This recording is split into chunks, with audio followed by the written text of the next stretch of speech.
ದೃಷ್ಟಿ ಅನ್ನೋದಕ್ಕಿಂತ ಹೆಚ್ಚಾಗಿ ಒಂದು ಅವೇರ್ನೆಸ್ ಮೂಡಿಸ್ಲಿಕ್ಕೋಸ್ಕರನೇ ಇದೊಂದು ತಮ್ಮನ್ನೆಲ್ಲ ಇನ್ವೈಟ್ ಮಾಡಿದ್ದು.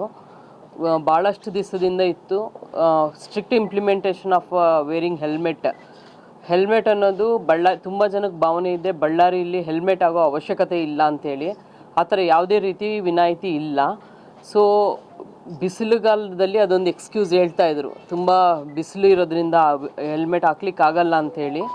ಸೊ ಈಗ ತುಂಬ ಆಕ್ಸಿಡೆಂಟ್ಸೂ ಜಾಸ್ತಿ ಆಗ್ತಿದೆ. More over two wheeler accidents ಆಗೋದು ವಿತೌಟ್ ಹೆಲ್ಮೆಟು, ಓವರ್ ಸ್ಪೀಡು ಮತ್ತು ಡ್ರಂಕ್ ಆ್ಯಂಡ್ ಡ್ರೈವು ಇದು ಎಲ್ಲದರಿಂದ ಹೆಚ್ಚಿನ ಆಕ್ಸಿಡೆಂಟ್ಸ್ ಸಂಭವಿಸ್ತಾ ಇದೆ. ಅದಕ್ಕಾಗಿ ಒಂದು ಹೆಲ್ಮೆಟ್ ಒಂದು ವಿತರಣೆ ಮಾಡುವಂಥದ್ದು ಸಾರ್ವಜನಿಕರಿಗೆ ಮತ್ತು ಮಾಧ್ಯಮದವ್ರಿಗೂ ನಿಮಗೂ ಸಹ ಒಂದು ಅವೇರ್ನೆಸ್ಗೆ ಒಂದು ಹೆಲ್ಮೆಟ್ ಕೊಡುವಂಥದ್ದು ಇವತ್ತು ಮಾಡೋಣ ಅಂಥೇಳಿ. ಎಲ್ಲರೂ ಕಡ್ಡಾಯವಾಗಿ ದಯವಿಟ್ಟು ಹೆಲ್ಮೆಟ್ ಧರಿಸ್ಬೇಕು. ಮತ್ತು ನಮ್ಮ ಸಿಬ್ಬಂದಿಗಳಿಗೂ ನಮ್ಮ ಆಫೀಸರ್ ಸಹ ನಾವು ಒಂದು ಸರ್ಕ್ಯುಲರ್ ಕೊಟ್ಟಿದ್ವಿ, ಕಂಪಲ್ಸರಿ ಎಲ್ಲರೂ ಹೆಲ್ಮೆಟ್ ವೇರ್ ಮಾಡಬೇಕಂತೇಳಿ. ಯಾರಿಗೂ ವಿನಾಯಿತಿ ಇಲ್ಲ. ಗ್ರ್ಯಾಜುವಲಿ ಅದು ಇಂಪ್ಲಿಮೆಂಟ್ ಆಗುತ್ತೆ, ಅದು ಖಂಡಿತ. ಸೊ ಯಾವಾಗಲೂ ಲಾ ಅಬೇಡಿಂಗ್ ಯಾರಿದ್ದಾರೆ, ನಮ್ಮ ವಿದ್ಯಾವಂತರಾಗಿರಲಿ, ಆಫೀಸರ್ಸು, ಪೊಲೀಸ್ ಆಫೀಸರ್, ಸ್ಪೆಷಲಿ ಮಾಧ್ಯಮದವರು, ನಾವೆಲ್ಲರೂ ಹಾಕಿದ್ರೆ ಪಬ್ಲಿಕ್ಸು ಸಹ ಹಾಕ್ಕೊಳ್ತಾರೆ. ಹಂಗಾಗಿ ಇವತ್ತೊಂದು ಅವೇರ್ನೆಸ್ ಮಾಡಬೇಕನ್ನೋ ಉದ್ದೇಶದಿಂದ ಇವತ್ತು ನಿಮ್ಮನ್ನೆಲ್ಲರೂ ಕಾಲ್ ಮಾಡಿದ್ದು ಅಷ್ಟೇ. ಇದು ಕಂಪಲ್ಸರಿ ಹೆಲ್ಮೆಟ್ ನಾವು ಇಂಪ್ಲಿಮೆಂಟ್ ಮಾಡಿಸ್ಬೇಕನ್ನೋ ಉದ್ದೇಶದಿಂದನೇ. ಬಿಕಾಸ್ ಮ್ಯಾಕ್ಸಿಮಮ್ ನಾವು ಯಾವಾಗಲೂ ಆಕ್ಸಿಡೆಂಟ್ಸ್ ಆಗೋದು ಒಂದು ಹ್ಯೂಮನ್ ಎರರಲ್ಲಿ ಅಥವಾ ಒಂದು ರೋಡ್ ಏರರಲ್ಲಿ ಆಗಬಹುದು. ರೋಡ್ ಏರರ್ ಸರ್ ಮಾಡಿಸ್ಲಿಕ್ಕೆ ಈಗ ಸಂಡೂರ್ದು ಒಂದು ಇನ್ಸಿಡೆಂಟ್ ಆಗಿತ್ತು, ಆಕ್ಸಿಡೆಂಟು. ಅದ್ರ ಸಂಬಂಧವಾಗಿ ರೋಡ್ ಎರರಲ್ಲಿ ಏನಾದರೂ ಕರೆಕ್ಷನ್ ಮಾಡಬೇಕನ್ನೋ ಒಂದು ಉದ್ದೇಶದಿಂದ ಒಂದು ಟೀಮ್ ಬಂದು ಸರ್ವೆ ಮಾಡ್ತಾ ಇದೆ.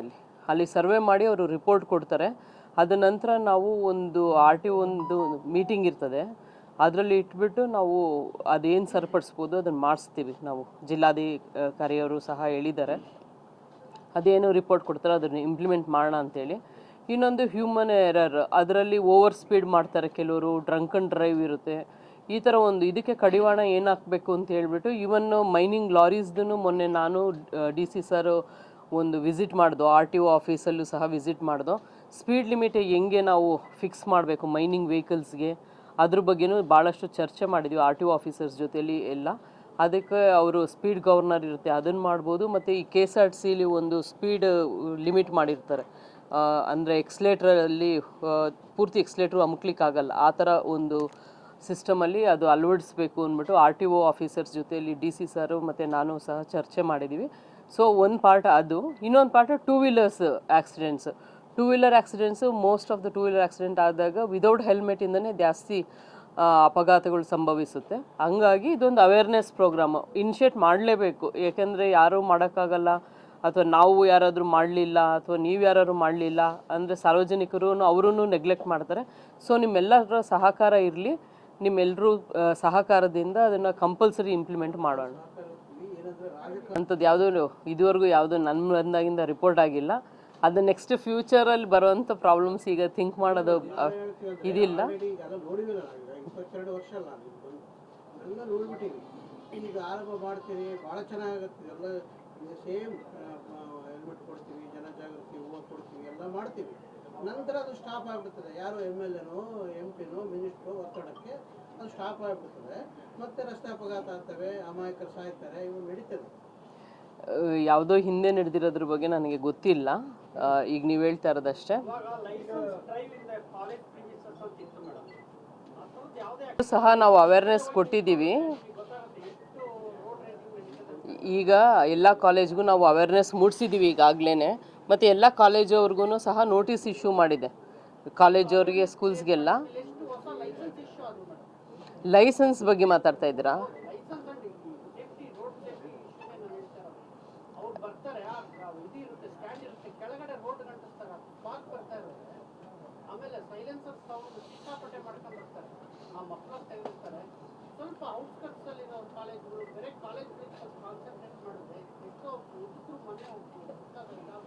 ನೀವು ಮೈನ್ಸ್ಲಾರಿಗೆಲ್ಲ ಸ್ಪೀಡ್ ಗವರ್ನರ್, ಬೈಕ್ಗಳಿಗೆ ಯಾರು ಕೇಳಬೇಕು ಮೇಡಮ್? ಯಾರೂ ಕೇಳಲ್ಲ. ಇಲ್ಲಿ ಆ ಥರ ಇಲ್ಲ. ಅಲ್ಲ, ಓವರ್ ಸ್ಪೀಡ್ ಕೇಸಸ್ ಆಗ್ತಾ ಇದೆ, ನಿಮಗೆ ಗೊತ್ತಿದೆ ಇಲ್ಲ.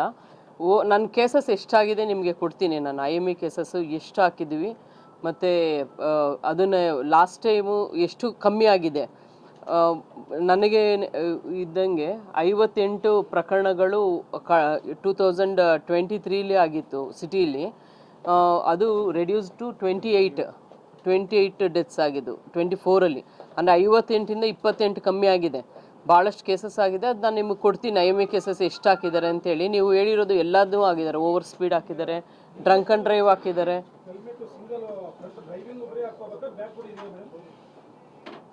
ಹಾಂ ಪಿಲಿಯನ್ ರೈಡರ್ಗೂ ಹೆಲ್ಮೆಟ್ ಕಡ್ಡಾಯನೇ ಇದೆ.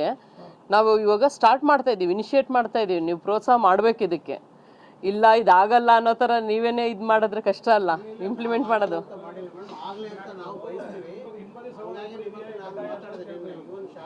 ಹೌದು, ಇಲ್ಲ ಈಗಾಗಲೇ ಶಾಲಾ ಕಾಲೇಜಲ್ಲಿ ಅವೇರ್ನೆಸ್ ಮಾಡಿದ್ದೀವಿ. ಎಲ್ಲರಿಗೂ ನೋಟಿಸ್ ಸಹ ಸರ್ವ್ ಮಾಡಿದ್ದಾರೆ. ಆಲ್ ಸ್ಕೂಲ್ಸು ಕಾಲೇಜಸ್ ಇಲ್ಲೂ ನೋಟಿಸ್ ಸರ್ವ್ ಮಾಡಿದ್ದಾರೆ. ಯಾಕೆಂದರೆ ಅವ್ರಿಗೆ ಬರೋವಂಥ ಸ್ಟೂಡೆಂಟ್ಸ್ಗೂ ಕಡ್ಡಾಯವಾಗಿ ಹೆಲ್ಮೆಟ್ ಹಾಕ್ಸ್ಬೇಕಂತೇಳಿ. ನೋಡೋಣ, ಇದು ಒಂದು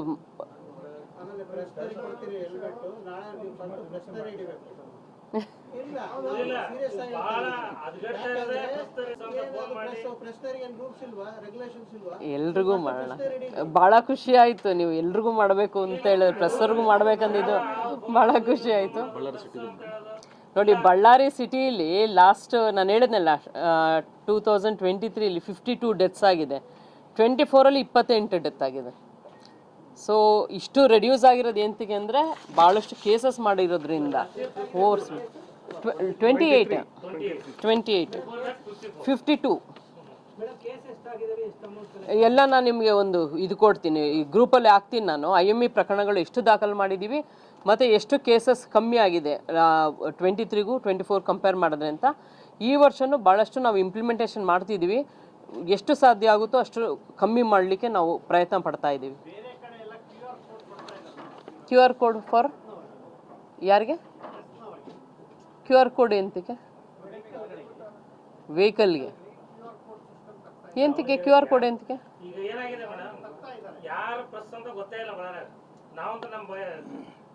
ನಿಮ್ದು ವಾರ್ತಾ ಮತ್ತು ಪ್ರಸಾರ ಇಲಾಖೆಯಲ್ಲಿ ಇರುತ್ತಲ್ಲ, ಯಾರು ಅದೆಲ್ಲ ಬಿಟ್ಟು ನೀವು ಬಳಗ ನೋಡ್ರಿ, 1,000 ಜನ ಅದ್ರ ಪ್ರಶ್ನೆ, 1,000 ಜನ ಬೇಕಾದ್ರೆ ನೀವು ನೋಡ್ರಿ. ಅದಕ್ಕಾಗಿ ನಮ್ಗಾದ್ರೂ ಮರ್ಯಾದೆಗೋಸ್ಕರ ಆದ್ರೆ ನೀವು ಟೈಟ್ ಮಾಡಿ ಅಂತ ಕೇಳ್ತಾ ಇದೀವಿ. ಇಲ್ಲ, ಇದು ಈ ಸತಿ ಇಂಪ್ಲಿಮೆಂಟೇಷನ್ ಮಾತ್ರ ಸ್ಟ್ರಿಕ್ಟ್ ಮಾಡಬೇಕು. ಇಲ್ಲಾಂದ್ರೆ ಇದಕ್ಕೇನು ಮೀನಿಂಗ್ ಇಲ್ಲ. ಈ ಸತಿ ಮಾಡಲೇಬೇಕು ಅನ್ನೋ ಉದ್ದೇಶದಿಂದನೇ ಪ್ರಾರಂಭ ಮಾಡಿದ್ವಿ. ಫೋನ್ ಬರೋದು ಪ್ರೆಸ್ ಅಂತ ಲಾಸ್ಟಿಗೆ ಎಲ್ಲ ಕೆಳ ಹಂತದ ಆಫೀಸರ್ಗಳೆಲ್ಲ ನೀವು ಆರ್ಡರ್ ಮಾಡ್ಬಿಟ್ರೆ ಅವ್ರು ಯಾರು ಕೇರ್ ಮಾಡದೇ ಇದ್ರೆ ಬನ್ನಿ ನಿಮ್ಮ ಹತ್ರ ಬರೋದು, ಅವಾಗ ನಿಮ್ಗೆ ಯಾರಂತ ಗೊತ್ತಾಗುತ್ತೆ. ಆಯ್ತು, ಬರಲಿ ಎಲ್ಲ ಇದು ಇದು ನಮಗೂ ಸಾಕಾಗೋಗಿದೆ. ಆಯ್ತು, ಕರೆಕ್ಟ್ ನೀವು ಹೇಳ್ತಾ ಇರೋದು ಕರೆಕ್ಟ್ ಇದೆ. ನೋಡೋಣ, ಇದುವರೆಗೂ ಯಾರೋ ನನಗೆ ಫೋನ್ ಮಾಡಿಲ್ಲ. ಬಿಕಾಸ್ ಎಷ್ಟು ನಾವು ಕೆಲವಂತ ಅಧಿಕಾರಿಗಳಿಗೆ ಟೈಪ್ ಮಾಡ್ಬಿಟ್ರೆ ಅವ್ರು ಮುಲಾಜ್ ಹೆಂಗ್ ಹಿಡ್ಕೊಂಡಿರ್ತಾರೆ, ಯಾವುದೇ ಯಾರಿಗೇನೋ ಹೇಳ್ಕೊಂಡು ಮನೆಗೆ ಬರೋದು ನಿಮ್ಮ ಹತ್ರ ಬರ್ತಾರೆ. ಅವಾಗ ನೀವು ಡಿಸಿಷನ್ ತಗೊಳ್ಳಿ. ನಾನು ಎಲ್ರಿಗೂ ಹೇಳಿದ್ದೀನಿ, ಇನ್ಕ್ಲೂಡಿಂಗ್ ಪೊಲೀಸ್ ಅವ್ರಿಗೂ ಸಹ, ಯಾರೇ ಪೊಲೀಸ್ ಆಫೀಸರ್ಸ್ ಯಾರು ಹೆಲ್ಮೆಟ್ ಯೂಸ್ ಮಾಡಲ್ಲ ಅವ್ರಿಗೂ ಸಹ ಕಡ್ಡಾಯವಾಗಿ ಫೈನ್ ಆಗಬೇಕಂತಲೇ ಇನ್ಸ್ಟ್ರಕ್ಷನ್ ಕೊಟ್ಟಿದ್ದೀವಿ. ಎಲ್ಲ ಸ್ಟೇಷನಲ್ಲಿ ಸಹ ನಾವು ಅದನ್ನು ಈಗಾಗಲೇ ಬ್ರೀಫಿಂಗಲ್ಲಿ ಎಲ್ಲ ಆಫೀಸರ್ಸ್ಗೂ ಬ್ರೀಫ್ ಮಾಡಲಿಕ್ಕೂ ಹೇಳಿದೆ. ಇನ್ಕ್ಲೂಡಿಂಗ್ ನೀವು ಹೇಳಿದ ಸಜೆಷನ್ ಗುಡ್. ಪ್ರೆಸ್ ಅವ್ರಿಗೂ ಸಹ ನಾನು ಯಾರಿಗೂ ಪ್ರತಿಯೊಬ್ಬರಿಗೂ ಇದು ಕಂಪಲ್ಸರಿ ಅಂತ ಹೇಳ್ಬಿಟ್ಟು ಇದನ್ನು ಇಂಪ್ಲಿಮೆಂಟ್ ಮಾಡಿಸ್ತೀನಿ.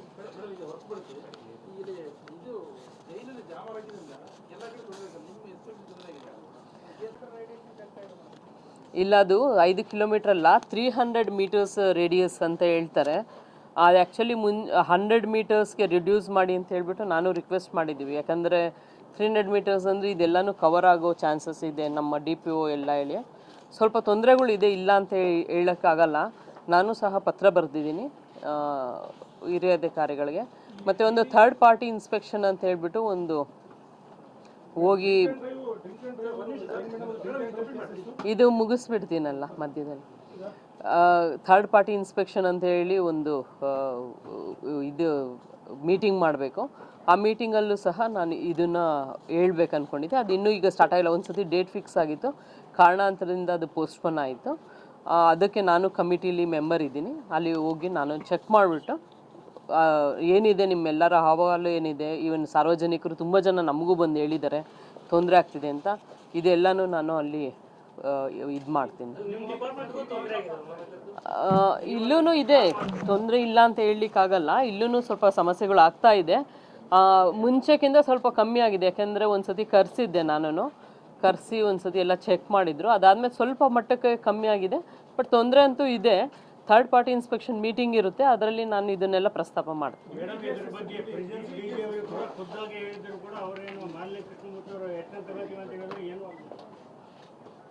ಇಲ್ಲ, ಇದು ಒಂದು ಮೀಟಿಂಗಲ್ಲಿ ಅಲ್ಲ ಥರ್ಡ್ ಪಾರ್ಟಿ ಇನ್ಸ್ಪೆಕ್ಷನ್ ಏನಿರ್ತದೆ ಮೀಟಿಂಗ್ ಕಂಡಕ್ಟ್ ಮಾಡೋದು, ಅದರಲ್ಲಿ ಎಲ್ಲನೂ ಪ್ರಸ್ತಾಪ ಮಾಡ್ತೀವಿ, ಅದನ್ನೆಲ್ಲನೂ ಚರ್ಚೆ ಮಾಡೋಣ ಅಂದ್ಕೊಂಡಿದ್ದೀನಿ. ಇವು ಆ್ಯಕ್ಚುಲಿ ಕರೆಕ್ಟ್. ಯೂಶ್ವಲಿ ಏನಂದರೆ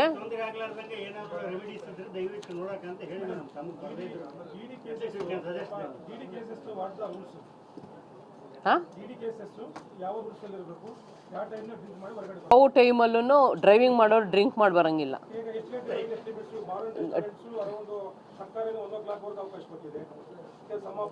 1 o'clockವರೆಗೂ ಯಾವ ಅವಕಾಶ, ಅದಕ್ಕೂ ಇದಕ್ಕೂ ನೋಡಿ, ಡಿ ಕೇಸ್ಗೂ ನೀವು ಇದು ಕನ್ಫ್ಯೂಸ್ ಆಗ್ತಾ ಇದ್ದೀರಾ. ಡಿ ಕೇಸ್ ಅಂದ್ರೇನು drunk and drive case. Drunk and drive ಯಾವ ಸಮಯದಲ್ಲಿ ಮಾಡಿದ್ರು ತಪ್ಪೇನೆ, ಅದು ಬೆಳಗ್ಗೆ ಆಗಲಿ ರಾತ್ರಿ ಆಗಲಿ ಡ್ರಂಕ್ ಆ್ಯಂಡ್ ಡ್ರೈವ್. ಅವರು ಸಾಯೋದಲ್ಲದೆ ಯಾರೋ ರಸ್ತೆಯಲ್ಲಿ ಅಮಾಯಕರು ಹೋಗ್ತಿರ್ತಾರೆ ಅವ್ರನ್ನೂ ಸಾಯಿಸ್ತಾರೆ, ಅಥವಾ ಹಿಂದೆ ಬದಿ ಸವಾರರು ಅಥವಾ ಯಾರೋ ಬೇರೆ ಇದಕ್ಕೆ ಆಕ್ಸಿಡೆಂಟ್ ಮಾಡಿ ಅವ್ರನ್ನೂ ಸಾಯಿಸ್ತಾರೆ. ಡ್ರಂಕ್ ಆ್ಯಂಡ್ ಡ್ರೈವ್ ಎಲ್ಲ ಟೈಮಲ್ಲೂ ತಪ್ಪೇ ಅದು. ನೀವೇನು ಹೇಳಿದೆ, ಬಾರ್ ಆ್ಯಂಡ್ ರೆಸ್ಟೋರೆಂಟು ಓಪನಿಂಗ್, ಅದ್ರ ಬಗ್ಗೆ ನಾವು ಸಪ್ರೇಟ್ ಮಾತಾಡೋಣ.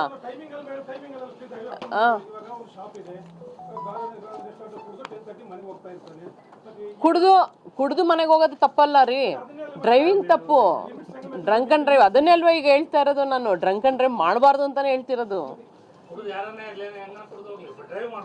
ಡ್ರೈವ್ ಮಾಡಬಾರ್ದು, ಕುಡಿಬಾರ್ದು ಅಂತ ಹೇಳ್ತಿಲ್ಲ ನಾ, ಅವ್ರ ವೈಯಕ್ತಿಕ ಅದು.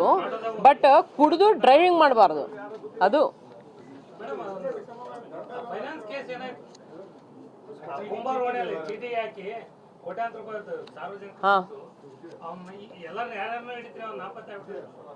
ಅವನು ಫೋನ್ ಯೂಸ್ ಮಾಡ್ತಾ ಇಲ್ಲ, ಮತ್ತೆ ಒಂದು ಪತ್ತೆ ಸ್ವಲ್ಪ ಮಾಡಬೇಕು, ಇನ್ನು ಸಿಕ್ಕಿಲ್ಲ, ಅವನು A1 ಸಿಕ್ಕಿಲ್ಲ. ಅದೇನಾಯಿತು, ಡೇ 1 ಯಾರೂ ಅವರು ಕಂಪ್ಲೇಂಟ್ ಕೊಡ್ಲಿಕ್ಕೆ ರೆಡಿ ಇರಲಿಲ್ಲ. ಇವನ್ ಪೊಲೀಸವ್ರು ರೈಡ್ ಮಾಡಿದ ದಿವಸ ಪಬ್ಲಿಕ್ಸ್ ಬಂದು ಗಲಾಟೆ ಮಾಡಿದ್ದಾರೆ ಪೊಲೀಸವ್ರ ಮೇಲೆ. ಯಾಕೆ ಅವ್ರನ್ನ ಅರೆಸ್ಟ್ ಮಾಡ್ತೀರಾ, ಯಾಕೆ ಕೇಸ್ ಮಾಡಿ ತೊಂದರೆ ಮಾಡ್ತೀರಾ ಅವ್ರಿಗೆ ಅಂತೇಳಿ ಸಪೋರ್ಟಿವ್ ಆಗಿ ಸ್ಟ್ರೈಕ್ ಮಾಡಿದ್ದಾರೆ ಒಂದು 100 ಜನ ಮೇಲೆ, ಮಾಡಬಾರ್ದು ಅಂತೇಳಿ. ಅವತ್ತು ಯಾರಾದರೂ ಕಂಪ್ಲೇಂಟ್ ಕೊಟ್ಟಿದ್ದಿದ್ರೆ ಚೆನ್ನಾಗಿರ್ತಾ ಇತ್ತು. ಈಗ ಬಂದಿದ್ದಾರೆ, ಈಗ ಕೊಟ್ಟಿದ್ದಾರೆ.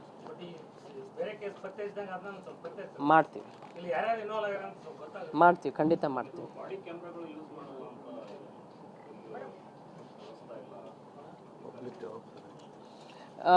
ಒಂದು ನಿಮ್ಮ ಮೂಲಕ ಒಂದು ಸಂದೇಶ ಏನಂದರೆ, ಪೊಲೀಸವ್ರು ಕೇಸ್ ಹಾಕ್ತಾರೆ ಅಂತ ಮಾತ್ರ ಹೆಲ್ಮೆಟ್ ಧರಿಸೋವಂಥದ್ದು ಅಲ್ಲ.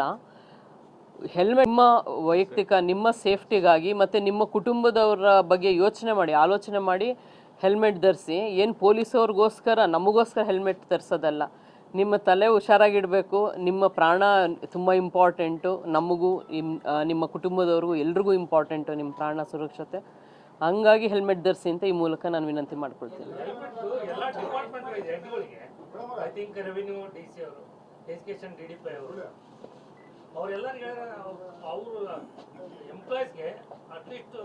ಇಲ್ಲ ಅದನ್ನು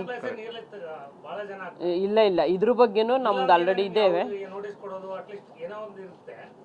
ಇಲ್ಲ ಇದ್ರ ಬಗ್ಗೆನೂ ಒಂದು ಮಾತಾಡಿ ಒಂದು ಮೀಟಿಂಗ್ ಮಾಡ್ಬೇಕಂತ ಅನ್ಕೊಂಡಿದ್ವಿ. ಇದರಲ್ಲಿ ಪ್ಲಾನಲ್ಲಿ ಇದೆ, ನಾವು ಮಾಡಿಸ್ತೀವಿ, ಖಂಡಿತ ಮಾಡಿಸ್ತೀವಿ.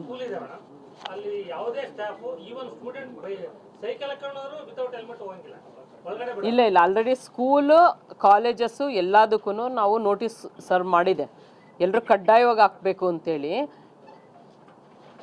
IME ಕೇಸಸ್ ಕೊಡಿ, IME ಕೇಸಸ್ ಕೊಡಿ. ನೋಡಿ, ಇವಾಗ ನಾನು ಹೇಳ್ತೀನಿ, ಪೂರ್ತಿ ಡಿಸ್ಟ್ರಿಕ್ದು ಫೇಟಲ್ ಆಕ್ಸಿಡೆಂಟ್ಸ್ 2023 ರೀ 204. ಹಾಕ್ಲಿ. ಹಾಂ, ಆಯ್ತಾಯ್ತು. 2023 ಇಸ್ವಿಲಿ ಫೇಟಲ್ ಆಕ್ಸ್ 49 ಆಗಿದೆ ಜಿಲ್ಲೆಯಲ್ಲಿ. ಆಮೇಲೆ 2024 215 ಕೇಸ್ ಆಗಿದೆ. ಈಗ ಪ್ರಸ್ತುತ 2025 ಇಸ್ವಿಲಿ 94 ಕೇಸ್ ಆಗಿದೆ. ಇದನ್ನು ಏನಿದೆ ಡೀಟೇಲು ನಾನು ಗ್ರೂಪಲ್ಲಿ ಹಾಕ್ತೀನಿ. ಹೆಲ್ಮೆಟ್ಗೆ 500 ರುಪೀಸ್. ಸ್ವಲ್ಪ ಈ ಹೆಲ್ಮೆಟಿನ ಅವೇರ್ನೆಸ್ ಮಾಡೋವರೆಗೆ ಈ ಚೆಕ್ ಪೋಸ್ಟ್ಗಳು ಬೀದಿ ಬೀದಿಗೆ ಓಣಿಗೆ ಸ್ಟಾಫ್ ದಿಕ್ಕಿನ ಕಂಡುಬಿಡ್ತಾರೆ ಪೊಲೀಸರು ಎದ್ಬಿಟ್ಟು ಆತುರದಲ್ಲಿ ಓಡೋಗ್ಬಿಡ್ತಾರೆ. ಸ್ವಲ್ಪ ರಿಸ್ಟ್ರಿಕ್ಷನ್ ಮಾಡಿ. ಇಲ್ಲ ಅದು ನಾವು ಎಲ್ಲಿ ಅಂತ ಹೇಳ್ಬಿಟ್ಟು ನಾನು ಹೇಳಿದ್ದೀನಿ ಎಲ್ಲಿ ಮಾಡ್ಬೇಕಂತೇಳಿ. ನೀವು ಮೋಸ್ಟ್ಲಿ ಹೆಲ್ಮೆಟ್ ಹಾಕಂಗೆ ಕಾಣಿಸ್ತಾ ಇಲ್ಲ. ಬೇಜಾರಪ್ಪ ಇಷ್ಟೊಂದು ಸಮಸ್ಯೆ ಹೇಳ್ತಿದ್ದೀರಾ ಅಂದರೆ ನೀವು ಹಾಕ್ತಾ ಇಲ್ಲ ಹೆಲ್ಮೆಟ್. ನೀವು ಓಡೋಗ್ಬಾರ್ದು, ನೀವು ಹೆಲ್ಮೆಟ್ ಹಾಕಬೇಕು. ನನಗೆ ಡ್ರಿಂಕ್ ಆ್ಯಂಡ್ ಡ್ರೈವ್ ಫ್ಲಾಟ್ ಆಗಲಿಲ್ಲ. ಏನು ಕ್ಲಾರಿಟಿ? ಹೋಗಬೇಡಿ ಅಂತಂದು ಹೇಳ್ತೀರಾ. ಈ ಬಾರಂ ರೆಸ್ಟೋರೆಂಟ್ ಮುಂದೆ ಯಾವುದೇ ವೆಹಿಕಲ್ಸ್ ಬಂದು ಕುಡಿಯೋರಿಗೆ ಡ್ರಿಂಕ್ ಕೊಡಬಾರ್ದು ಅಂತ ರಿಜಿಸ್ಟ್ರೇಷನ್ ಆರ್ಡರ್ ಮಾಡ್ತೀರಾ? ಇಲ್ಲ ಕಾನೂನು ವ್ಯಾಪ್ತಿಯಲ್ಲಿ ಏನಿದೆ ಅದನ್ನು ಮಾಡ್ಬೋದು. ಕಾನೂನು ಇಲ್ದಿರೋದೆಲ್ಲ ನಾನು ಮಾತಾಡ್ಲಿಕ್ಕೆ ಆಗಲ್ಲ. ಅದು ಸುಮ್ಮನೆ ಮಾಮೂಲಿ ನಾವು ಬೇಜಾರಾದಾಗ ಚರ್ಚೆ ಮಾಡ್ದಂಗಲ್ಲ. Okay, thank you. ಅದನ್ನೇ ಇದುವರೆಗೂ ಕೇಳಿದ್ದೆ. ಹೌದು, ಅದನ್ನೇ ಈಗ ಮಾತಾಡಿದ್ದು ನಾನು.